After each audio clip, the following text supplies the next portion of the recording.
jako akawuwo. Oluvannyuma lw'amawulire okusaasaana ku mikutu emigatta abantu nti abasuubuzi wamu ne bannansi abalala bakwekalakaasa nga bawakanya ebbeeyi y'ebintu erinnya buli lukya nga kino nno kiva ku bbeeyi y'amafuta okweyongera ekiviiriddeko n'abamu ku bantu okuwummuza ebidduka byabwe embeera mu kibuga obwedda ya Kayisanyo wakati wa poliisi wamu n'amagye obwedda ebyetala ku nguudo ez'enjawulo.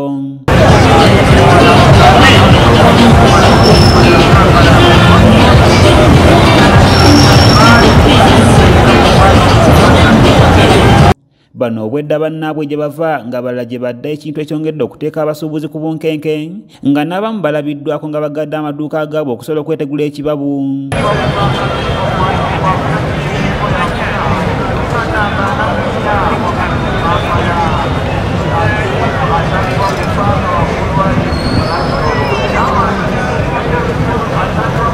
Mu bitundu ng'ewa Kiseka, Bwayiise ne Kamwokya emmotoka bya poliisi okuli n'emmamba ssaako n'ebyo ebifuuwa omuko ogubalagala birabiddwako nga birawuna.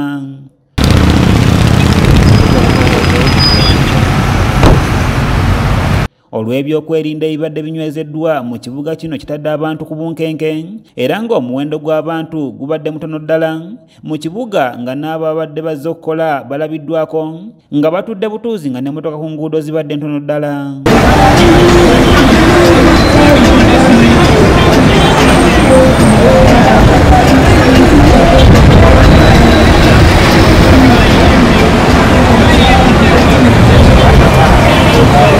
Omumyuka wa ssentebe mu ppaka ya takisi enkadde Kirabira Peter awakanyizza ebyogerebwa nti nabo beekalakaasizza era n'ategeeza nti bo babadde tebasobola kwetaba mu kwekalakaasa kuno ng'omukulembeze w'eggwanga yavaayo n'aluŋŋamya ku mbeera y'amafuta era n'avumiridde abantu abakoze fujjo ku takisi zaabwe ejjinja nga bagala okubalemesa okusaabaza abantu.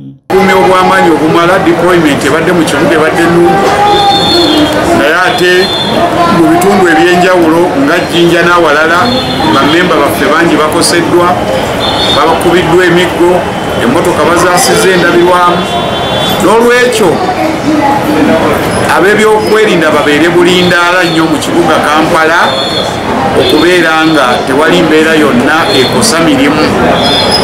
N'olwekyo bw'abadde ategeseemu oba mukolo oba lukuŋŋaana ekyamazima ennaku zino essatu zirabika zaakaasa mmeeme abantu bafaanana nga abataakola ebikolobero ne bamala ne babikola. Ate ye Mayambala Yosamu ategeeza nti embeera ya bunkenke n'okusinga abantu bwe bakirowooza wabula nti eno bagikwase Katonda yekka yasobola okubajja mu mbeera eno. Eyo erimu ku bunkenke wadde nga embeera yeekanamye nnyo n'okusinga abantu bannange bukira oba bumusuubira embeera mbi nnyo naye nga badde saaga tukwate kuuli akwekalakaasa twongere okukuuma eddembe mu kibuga kubanga ate bwe tunayagatamu okwekalakaasa kigenda te kusukka bususi era nsaba bannaffe abatakuddewo maduuka leero enkya mujje muggulewo tukole tewali kitiisa nnyo kubanga ebyokwekalakaasa si bye birungi era si bye bigenda okuyamba. Ekisooka tusabe Katonda akakanye embeera n'abakulembeze baffe babeeko kye bakola embeera etereere. Wabula bo bannakibuga bitogeddeko nabo balina bye bategeezezza.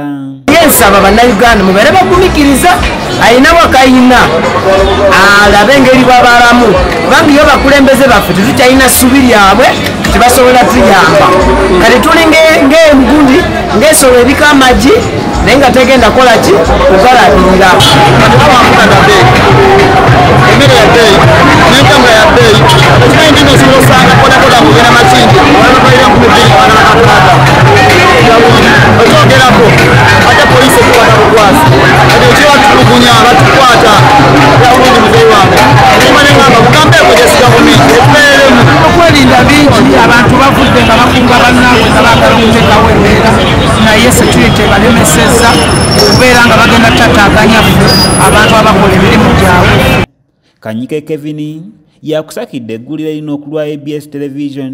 Abataakola ebikolobero ne bamala ne babikola tetumanyi oba olwaleero batukubyemu kimmooni oba batulekeredde mu mbeera bwezi